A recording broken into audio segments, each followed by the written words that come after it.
Okay. And I'm going to admit a couple more people. Okay, well, thank you all for coming and taking some time out of your day or your dinner hour if you're on the East Coast. Thank you for being a part of the Big Bold. Just wait, I'll use my computer. Hang on, I'm going to mute. Okay.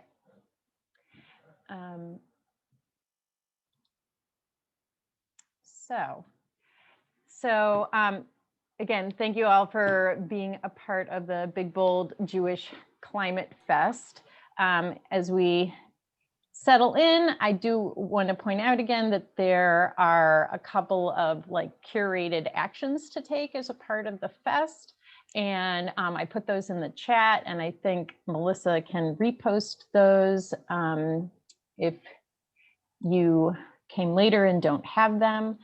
You can also add your name to a call for climate action that was drafted by Rabbi Sharon Brous and Rachel Nussbaum.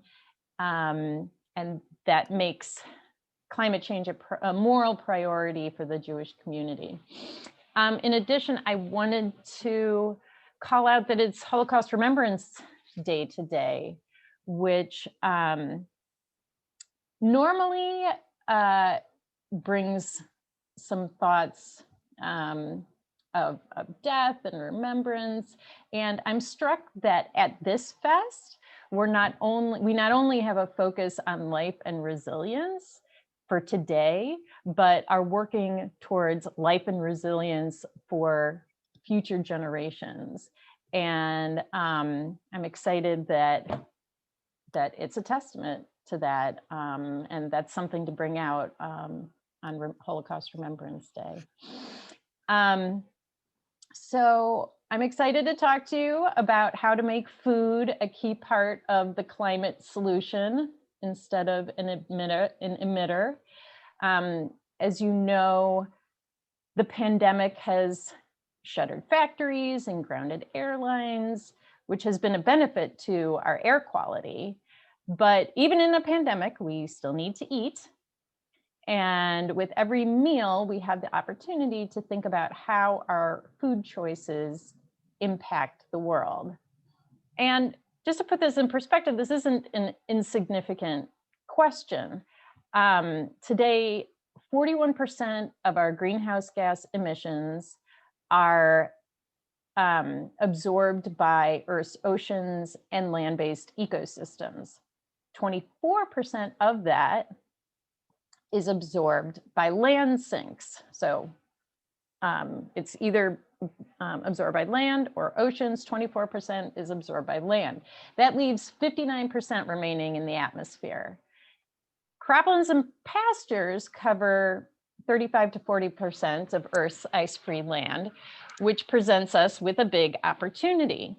By changing our agricultural methods, we can use those lands not only to provide us with food, but can we use them to also sequester emissions?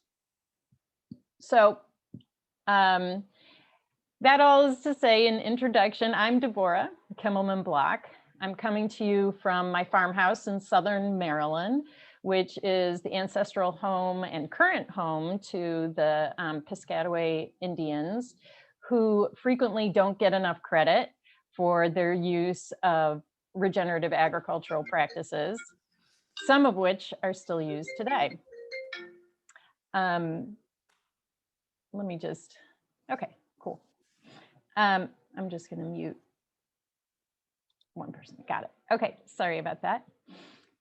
12 years ago, I started Cole Foods, and Cole Foods supplies regenerative, 100% grass-fed meat to the kosher community. I'm also an owner of the cattle ranch that supplies the beef. Before Cole Foods, I had a vegetarian kitchen because I didn't want to support industrial meat production. And then I read The Omnivore's Dilemma by Michael Pollan, And I wanted to actualize his ideas. And what I found was no non-industrial kosher meat. I wanted to purchase non-industrial kosher meat, and there was nothing out there.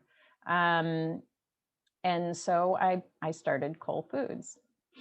Before industrialization, pastures were organic, ranchers worked symbiotically with nature and animals, and meat was an expensive treat.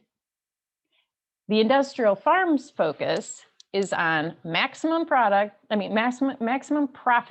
at the expense of animal welfare, environment, and our health. Factory farms have taken over the global meat supply, and currently 24% of greenhouse gases come from agriculture. Our planet just can't handle the burden.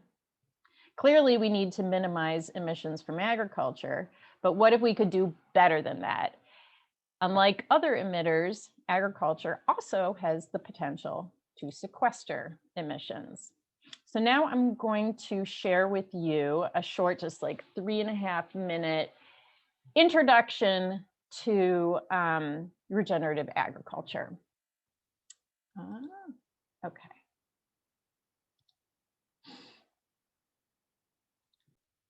Give me 1 minute. This is Whole Foods. Okay. If you're like most people, you're probably feeling a little hopeless about climate change and the damage we've done to our planet. Well, now there's a new way to look at climate change and how to deal with it that might just turn that hopelessness into hope. Climate change, as we know, is all about too much carbon in our atmosphere. But carbon is not our enemy. It's the building block of life. Everything alive is made of it, even us. The problem and the solution are simply a matter of balance. Let's step back and look at the 5 pools where carbon is stored on planet Earth. Starting about 500 million years ago, when plants first appeared on land, carbon began to cycle in an amazing balance between these pools, a balance that allowed for life as we know it to evolve. Then one life form, that would be us, figured out how to extract carbon from the fossil pool, which was pretty much a timeout zone for carbon. We've been burning it for energy, putting into play, and disrupting that balance. The way we manage land and do agriculture is moving even more carbon into the atmosphere. Specifically, we've moved 880 billion tons of carbon dioxide into the atmosphere, which is heating up the planet and destabilizing our climate.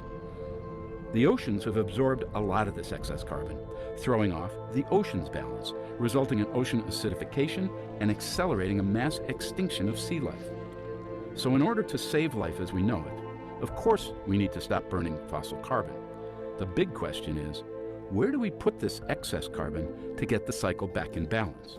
The good news is that the answer is literally right under our feet. It's the soil. Plants, using sunlight and water, naturally perform photosynthesis.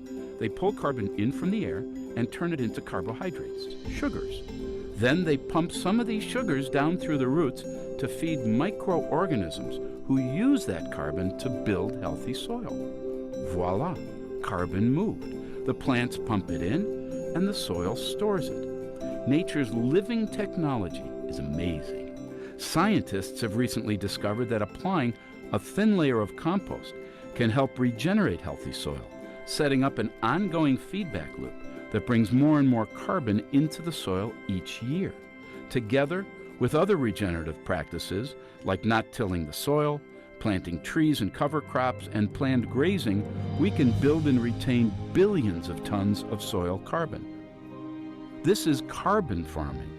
This is regenerative agriculture. Unlike more carbon in the atmosphere, more carbon in the ground is good for us. It makes healthy soil, which is nutrient-rich and full of life and holds way more water. This means more nutritious food and crops that are more resilient in the face of drought. That's good news for farmers, families, and everyone who eats. Remember this, the way we grow our food, fiber, and fuel either puts carbon up into our atmosphere or pulls it down into the ground. The regeneration of soil is the task of our generation. Our health, the health of our soils, and the health of our planet are one and the same. So just to reiterate, the carbon in the atmosphere is too high. The carbon in the soils is too low. Historically, agriculture has depleted soil nutrients, which resulted in, for example, the destruction of the Fertile Crescent, which is no longer fertile. And this has ramped up recently. Half the carbon in our soils have been lost in the past 200 years. However, regenerative agriculture, which fosters maximum plant growth and photosynthesis can be used to enrich our soil instead of deplete it. So as you saw, just to get into that clip a little bit more, the basic principle is to nurture dense and diverse plant growth. So plants use photosynthesis to bury carbon. Carbon enables the soil to hold water and stabilizes the soil through building roots and root networks. It also helps make nutrients in the soil available to plants and animals. Practices include not tilling, cover crops, diversity, and grazing animals. The reason why, so grazing animals build dense, diverse pastures, and dense and diverse pastures are one of the best ways to increase photosynthesis. Many of the farming practices used in regenerative agriculture have been around as long as farming has and include a rich diversity that stems from indigenous to African traditions and even rabbinic.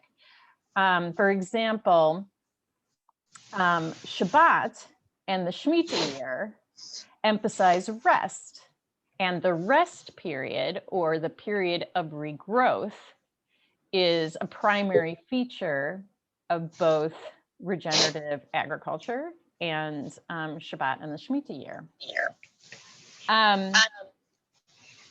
So I'm going to share my screen again in a couple of slides. Yeah. Okay.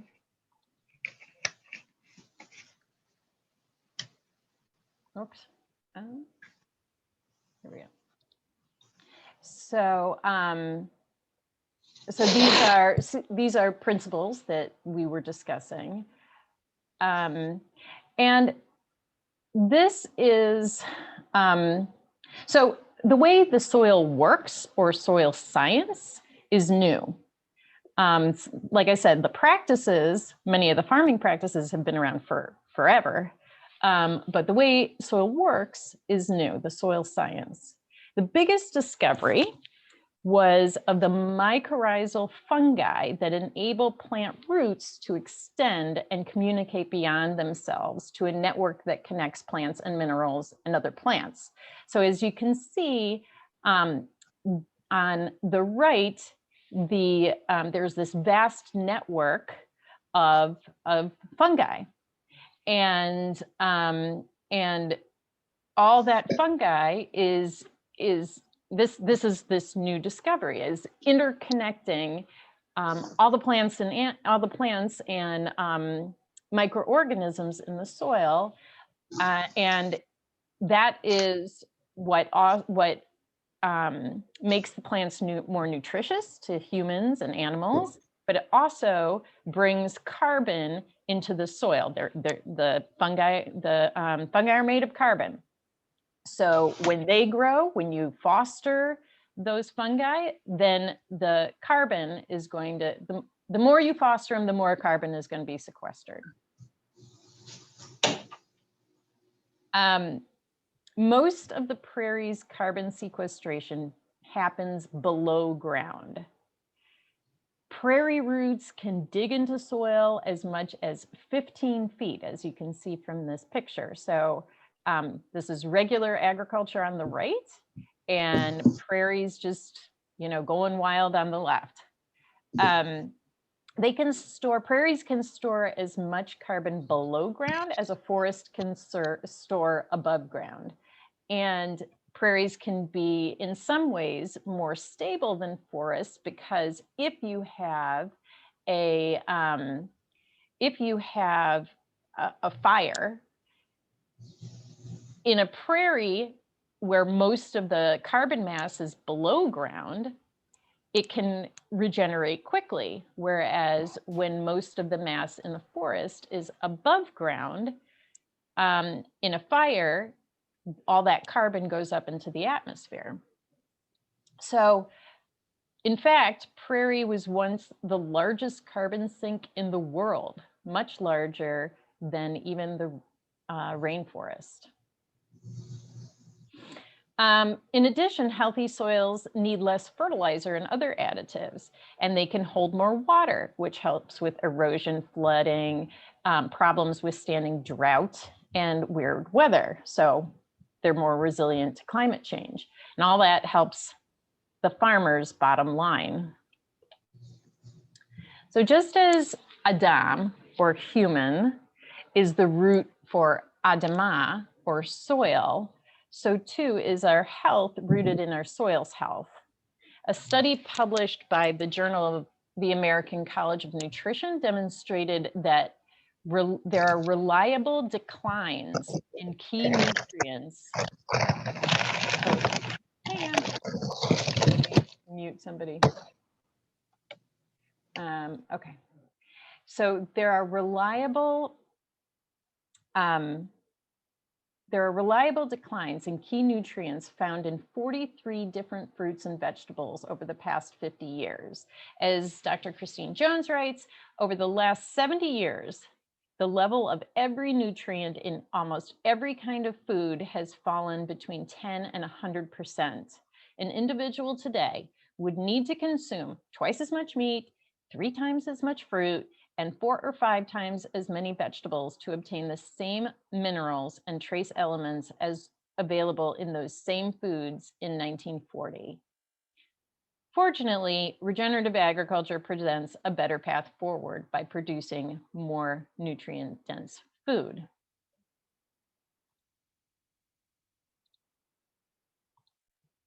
All right. Hang on a minute. There we go. But it's a myth that all animal agriculture is destructive. In fact, it can be used to sequester carbon. It isn't about the how or what is being raised. I'm sorry, it isn't about the cow or what is being raised. It's about the how, or how the farming practices, what farming practices are used to raise it. As we know, conventional feedlot beef is very destructive to the environment. In this picture, the left is overgrazed conventional pasture. It's an overgrazed conventional pasture. The right is a pasture that uses regenerative agriculture.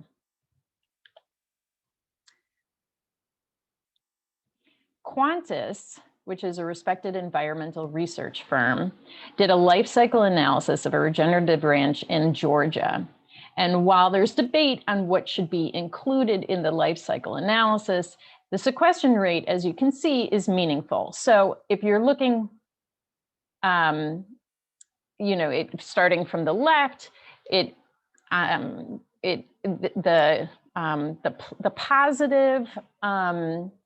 positive scale is emissions, stuff going up into the atmosphere, and the negative stuff, below the line, is being sequestered.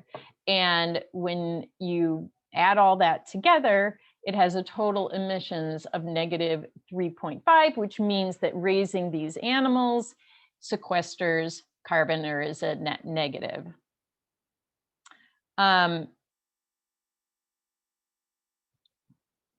But how can we restore the dense, diverse pastures of the Great Plains, which were once one of the world's biggest carbon sinks?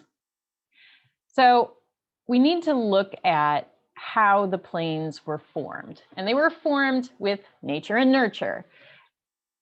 they were formed by large herds of animals being chased by predators, frequently moving from place to place. And after leaving an area, there would be long periods of rest and regrowth for those plants, like Shemitah or Shabbat. Likewise, the Plains Indians purposefully moved buffalo herds to specific areas of land that were depleted in order to fertilize and aerate them. So how do we mimic this in a modern day ranch? We use fencing, and the technology around fencing has advanced significantly in recent years, and that is what is enabling regenerative agriculture using animals. If you can see on the left picture, the farmer's holding, and you can't even see him holding it, he's holding a wire, a white wire. And that wire is all that these animals need to stay in a piece of, say in a paddock, a piece of the pasture. And what's significant about that is it's so easy to move a singular wire. And that has enabled farmers to move animals around much more frequently. So clearly there are many benefits to regenerative agriculture, but we are specifically here to look or to discuss how it potentially can sequester carbon.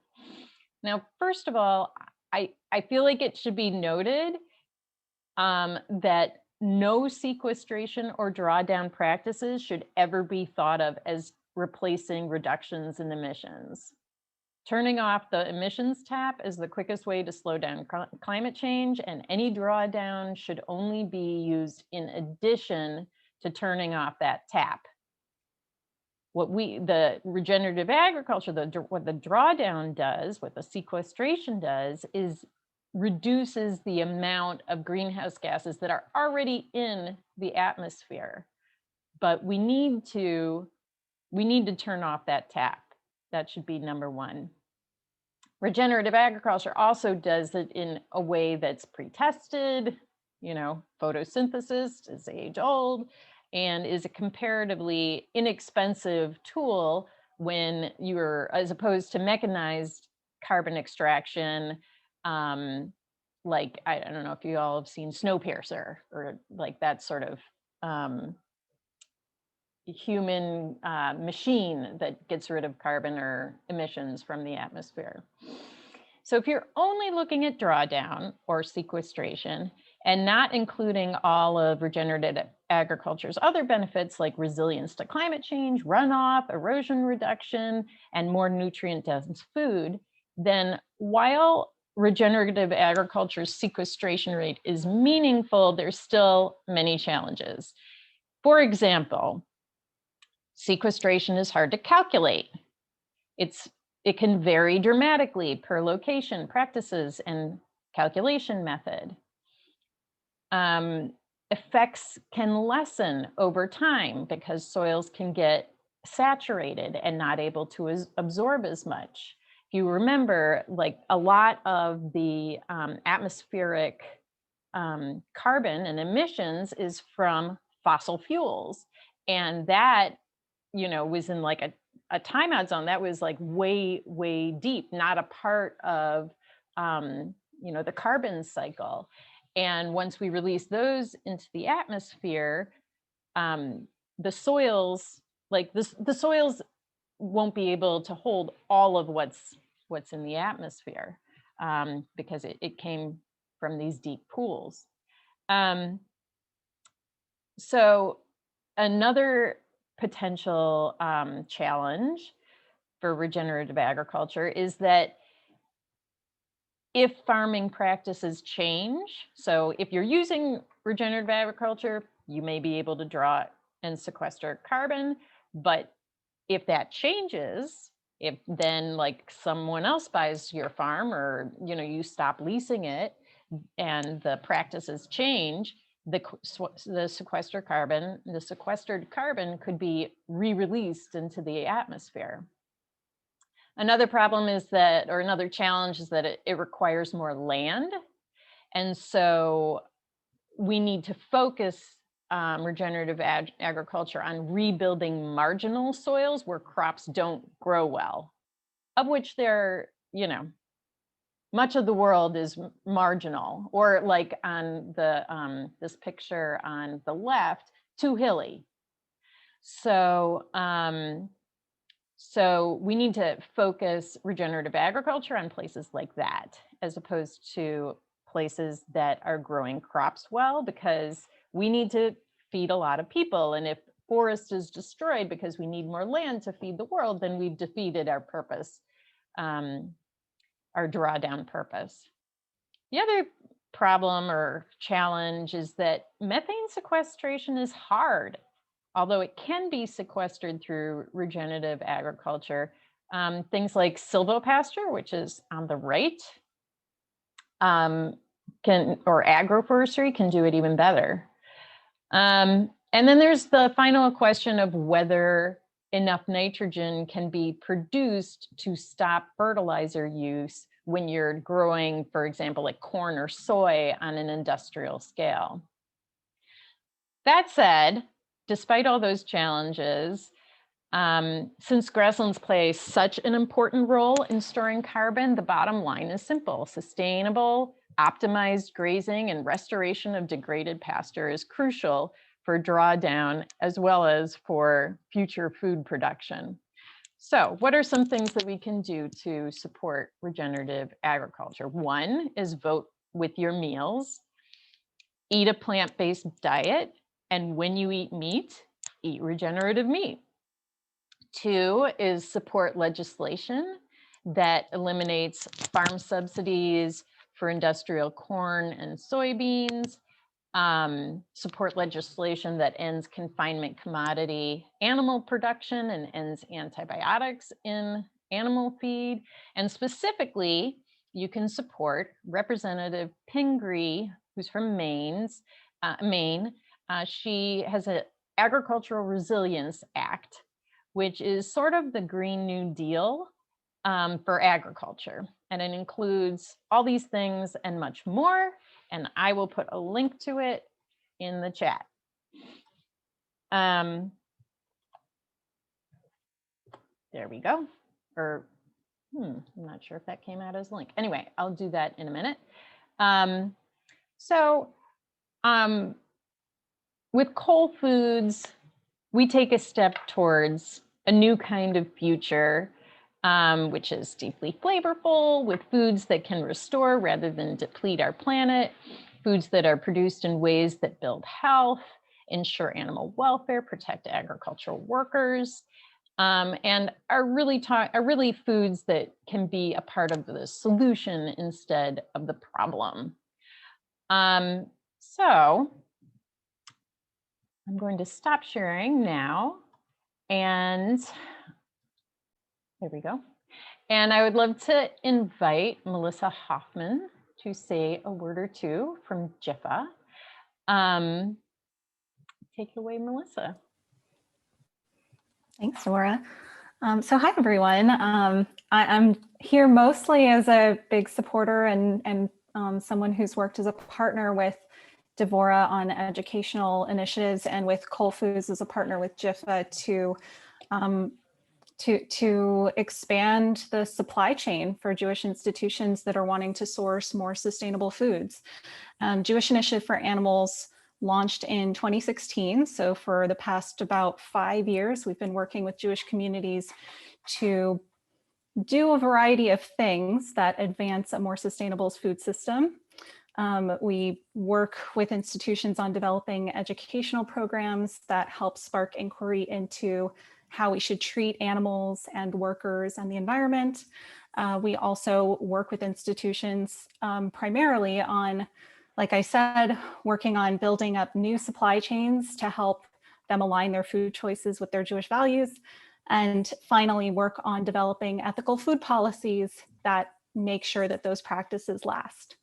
So Yeah, one of the primary projects that we worked on initially was working with high welfare suppliers like Whole Foods to bring back heritage chickens into the kosher market, which had not been available to Jewish communities for over 50 years. And those are the chickens that your grandparents ate, that our great grandparents ate, with genetics that were meant to, not intended, they just were. They were chickens with genetics that allowed them to thrive outdoors, that allowed them to, do the things that chickens like to do. And we could talk forever about animal welfare in relation to genetics with poultry, but basically we've been used to one kind of chicken now for a few decades that are not the best for chicken welfare. So Whole Foods was really instrumental in opening up the door to a higher level of animal welfare that was not available to the kosher keeping community. I think that's all I'm going to say for now, but if anyone has any questions, they can get in touch with me or Devora, who has a direct line to me, and please check out JIFA and take advantage of our resources and get in touch if you want to start the conversation about developing an ethical food policy for your community. Yay, sounds great. It's been terrific to work with Melissa and JIFA. So I wanted to open this up to any questions that you all might have. If you want, you can put it in the chat or I think there was a question about why there's so much production of corn and soy. Why is there so much? Well, yes. I mean, that has a long history. It doesn't need to be. I mean, right now it's heavily subsidized. And part of the reason why it's, and it is part of like this huge value added chain where, like all of the, cereals and like soy and corn are in like so many things. And it's sort of like such a huge part of our economy. But originally, well, I mean, there were a bunch of stages of it, but originally, it really started, it really got much more advanced in the 60s under Nixon when he wanted to he was scared of having expensive food. He wanted to make food cheaper. And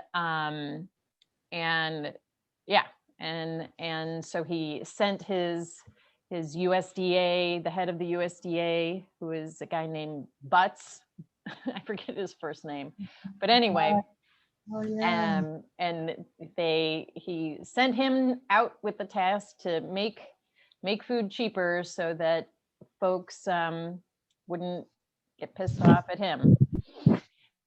So anyway, it's a long history, and it'll be kind of hard to disentwine from it because there are so many products that are now based on it. Including industrially produced meat. Yep. Many lots of products, and that's another reason why industrial produced meat is so inexpensive compared to its true cost, because those things are so heavily subsidized. Yep. But we should all read this Agricultural Resilience Act, and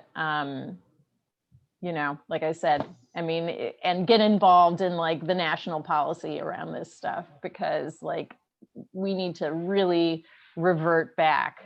These are big polluters, not good for the animals. Can I ask a question? We have to do it with legislation. It can't just be with what we decide to eat for breakfast. Like, we have to do it big time, and the way we're going to get to do it big time is with legislation. And I think we do have some opportunities there, in specifically with this act and with Biden and president, and like, we can actually do stuff here. So go ahead. Sorry. Can I ask a question? Yes, go ahead, Ellen. Yeah, so we're always talking about, you know, the methane and the gassing and the belching and the bloating. My understanding is that's from the corn and the soy, mostly, and that a grass-fed, you know, well-pastured animal isn't going to produce that amount of methane. And so could you dispel the myth either way? I mean, methane is an issue. It deserves more focus. And there are things we can do about it. So, so different kinds of feeds, like they're now putting seaweed. They've had a lot of luck putting seaweed in cattle's feed, and specifically to reduce the methane.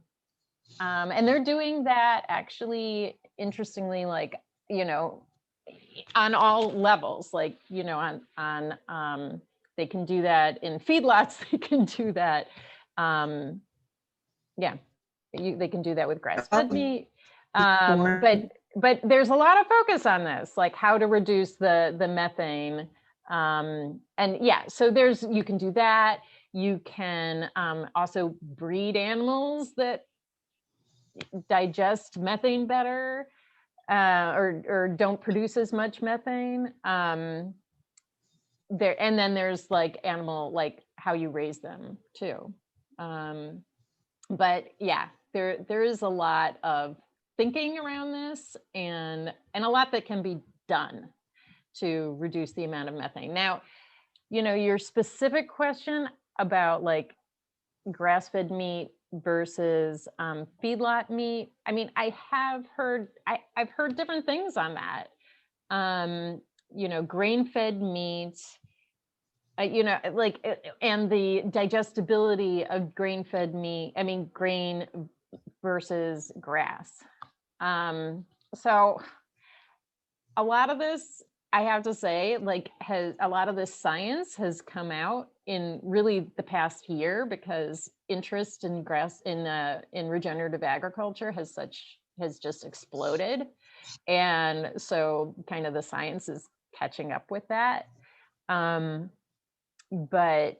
yeah, I mean, the methane is still an issue, and we, you know, that's there to be dealt with, figured out. You know, more money to be spent on figuring that out, I think.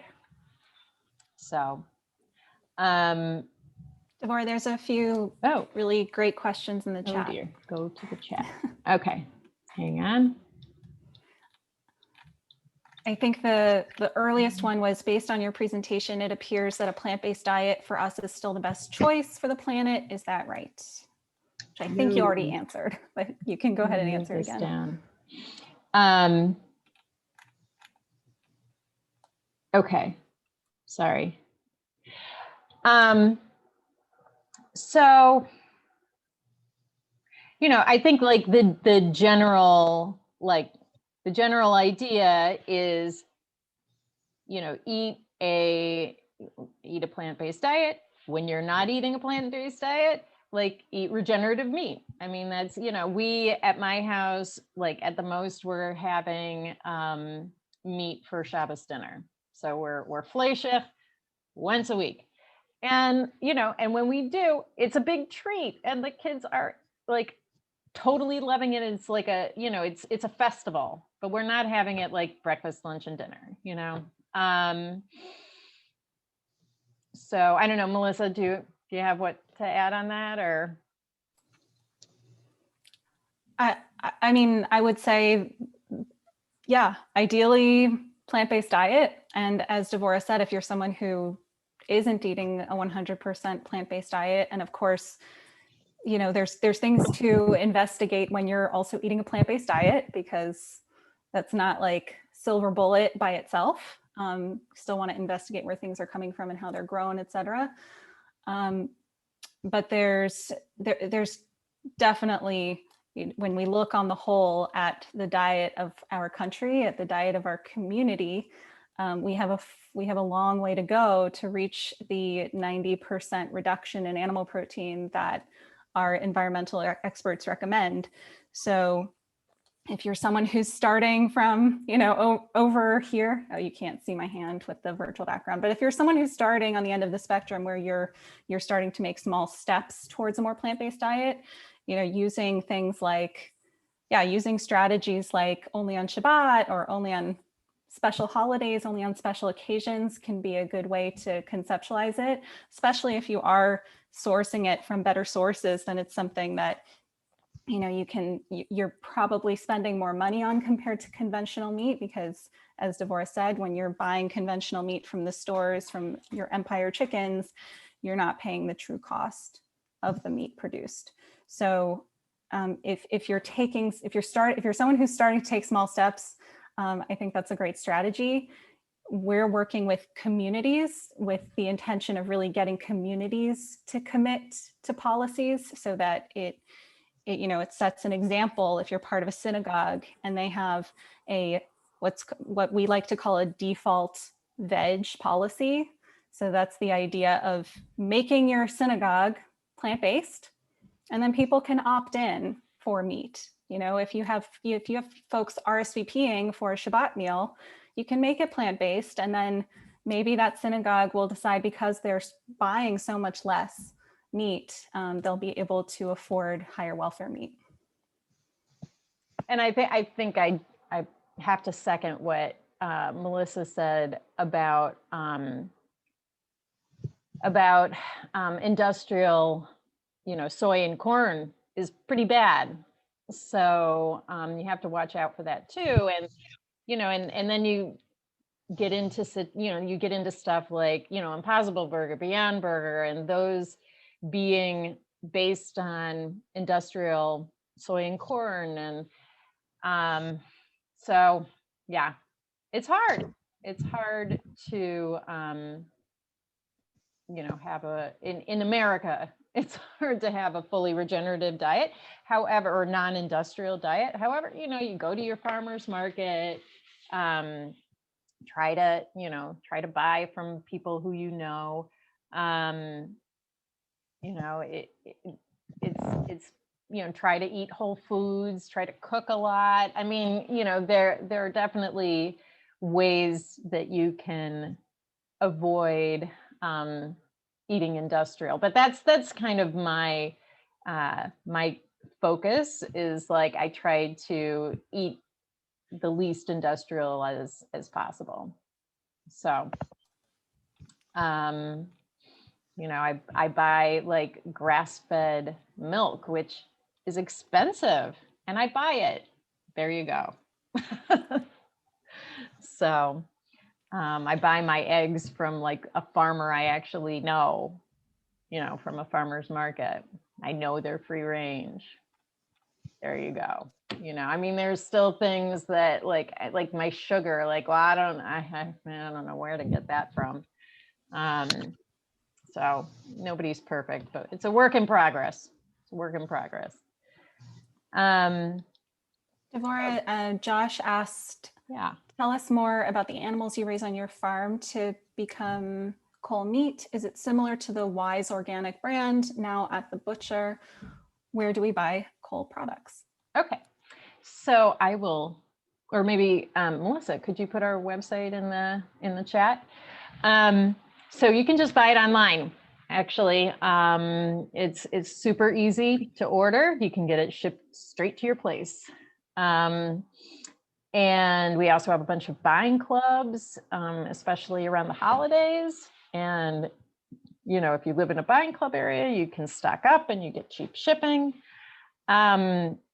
So Wise Organic, so organic meat and specifically Wise Organic, is actually very similar, and most organic meat is very similar to conventional commodity confinement meat. It is raised in, confinement. However, they don't give it, what makes it organic is they don't give it antibiotics in their feed, which they do with kind of normal chicken. And they, well, they don't give them hormones, but they don't do that with normal chicken either. And then they feed them organic feed. They also are supposed to like give them a little bit more room. It's not much. And that's it. I mean, other than that, like it's mainly based on the feed and the antibiotics, and then, and like I said, a little bit more room. So that's Wise Organic. And yeah, and I don't know, Melissa, do you have anything to add to that? Yeah, I mean, just to reiterate that organic is not a welfare certifier. So if you're concerned about things like related to animal welfare standards, like Devorah said, it's pretty vague. It's not regulated well. So you're really just getting a guarantee that the animals ate organic feed and, may have had outdoor access. So that's, and depending on the program, like that's not even always guaranteed. And I would say, like, some of these things we can change. Like we can, I'm a big, like we've got to change regulation. We've got to change laws. We got to, we got to do this on a national level, on a regulation level, and that's how, we could make big change in getting organic to be what we want it to be, and to have more concerns with animal welfare. But right now it doesn't. so that's organic. And Alan wrote, I'm curious about cost, not only for kosher regenerative meat, but the larger market. With greater scale, can it become more affordable and less of a boutique product, or should meat be a boutique product? That's a great question. I mean, we have on our website, we have a whole page on like the true cost of meat. There is lots and lots written on the true cost of meat. As I mentioned before, and Melissa mentioned, the corn and soybeans are highly, highly subsidized. And that results in cheap meat. And that was the purpose of it. That's what Nixon was going for. I mean, it results in a lot of externalized issues that you aren't buying. I mean, that you aren't paying for when you buy that meat. It doesn't include, your health issues. It doesn't include the water, the environmental issues. I mean, the water cleanup, like it doesn't include a lot of things. So if you're asking me, the problem isn't that we're expensive. The problem is that that they're too cheap, that they're not their actual cost, and they need, if you took the antibiotics out of their feed, or if you did, if you took the subsidies away from the corn and soybeans, and if you did all these things, then that meat would be its true cost. I mean, like I mentioned at the beginning of the talk, it used to be that meat was expensive and that people didn't need it that much. And, and that's part of the problem. Like, we should eat less of it. If it was more expensive, we would. Anyway, so, or I should say, not more expensive, if it was its true cost. So, yeah, I think it should be a boutique product, but I wouldn't call it a boutique product. I would call it like it should be its actual cost. It's not like fancy. It's just real. So. I mean, I think one way of answering that question is like, there is no way for us to produce the amount of meat we're producing now regeneratively. So if you think of like a couple hundred years ago when things were, still produced quote unquote regeneratively, they were just produced with traditional husbandry methods, and that was that. So it wasn't considered boutique back. I mean, maybe in a way it kind of was. It was considered less easy to come by. So in that sense, it was boutique, but it really resulted because we were relegated by, the natural elements and the traditional husbandry methods. We were just eating a lot less meat. So if we talk about regenerative agriculture now, we're not talking about taking all of those animals out of feedlots and putting them on pasture. That there would be no sustainable way of doing that. We would have to reduce. Right, like I mentioned in my talk, it does take about 2.5 times the amount of land. So, so you don't want, what you're going to want to do. You don't, like I said, you don't want to have cropland that you're converting into pasture land. What you want to have is marginal land, of which there is plenty, places where crops don't grow well. I mean, put it there and it will, restore, replenish, become green pasture. And a lot of folks are figuring a lot of farmers are figuring that out. Like regenerative agricultural practices on ranches are really taking hold in places that are dry, like the Dakotas. It's really of interest there. Or, in Africa, there's certain places that it's really taken hold. So, Devorah, Miriam asked, anyone who can guide me on how to care for cattle regeneratively in a desert environment? I don't have any yet, but I hope to. Yeah, Miriam, we got to talk, right? We met a year ago. No, a year and a half ago. Anyway, because she has a really interesting ranch down in Mexico, Baja California. Love to go there, but I'd love to go anywhere. Let's see, what else? Anyway, Miriam, we can talk.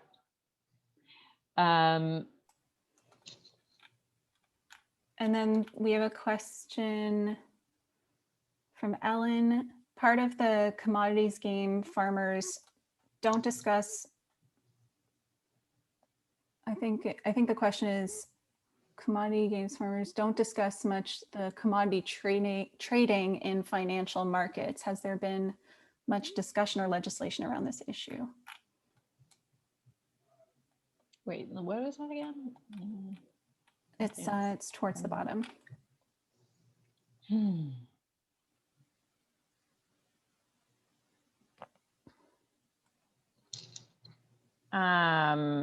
Game farmers.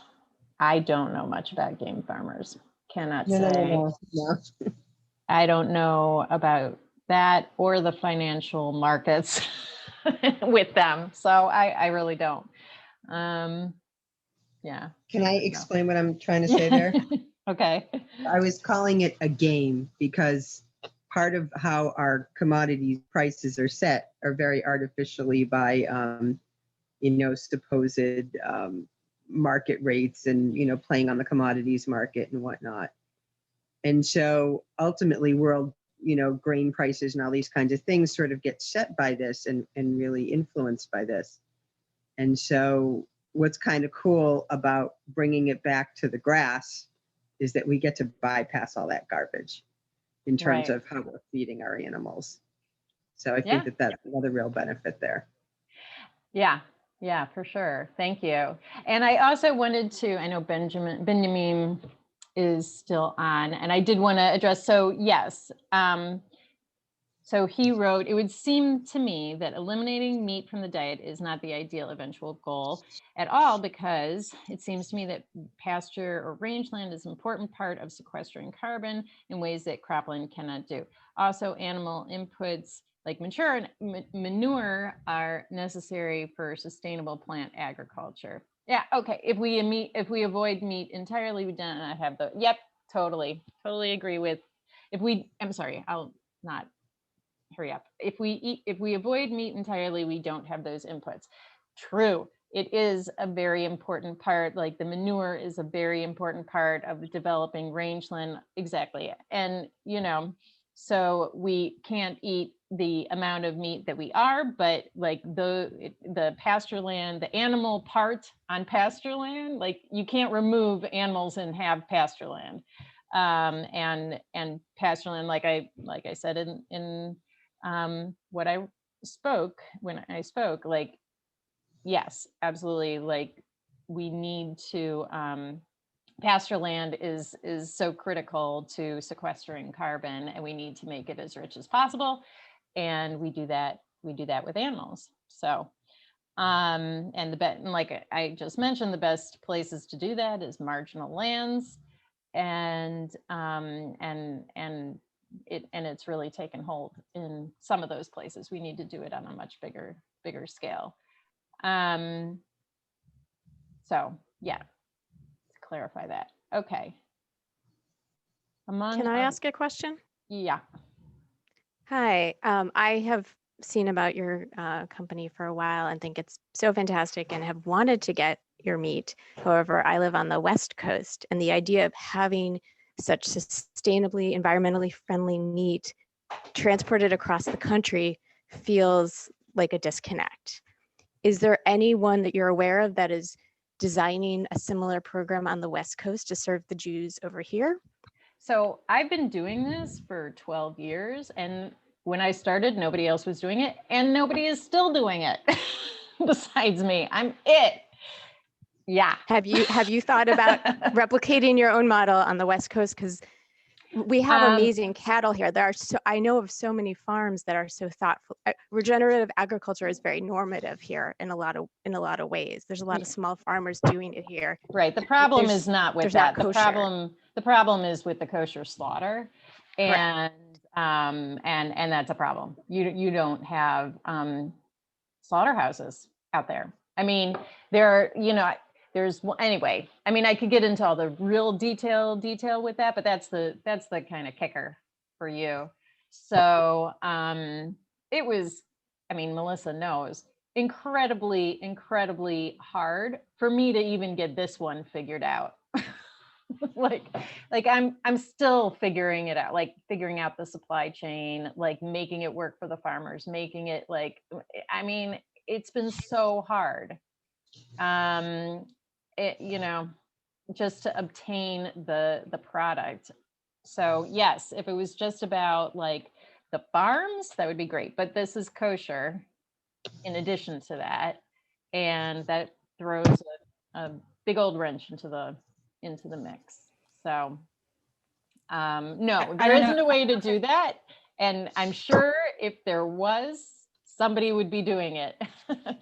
But right now I have buying clubs that ship to California, and I have a bunch of those. And what's nice about that is that the meat is carried in a freezer, a freezer truck, a reefer, that's what they call them, a reefer that is going to California anyway. And we just book space on it, and it can take its time. It doesn't have to go like quickly and doesn't have to fly. Anyway, it's as minimal amount of transport, of energy using transport as possible. So, so we made it possible for folks in California to, to get this in like as inexpensive of a way as possible, and also as an environmentally friendly way as possible. So you can find out information for our buying clubs on our website, and we'll have a bunch of them going out for Passover. And I'll put in a plug for like institutions. If your institution wants to get meat delivered in bulk and they have actual freezer space for it, because people don't individually maybe have the space, but institutions do. That's something that often, synagogues, schools, et cetera, can manage. Yeah.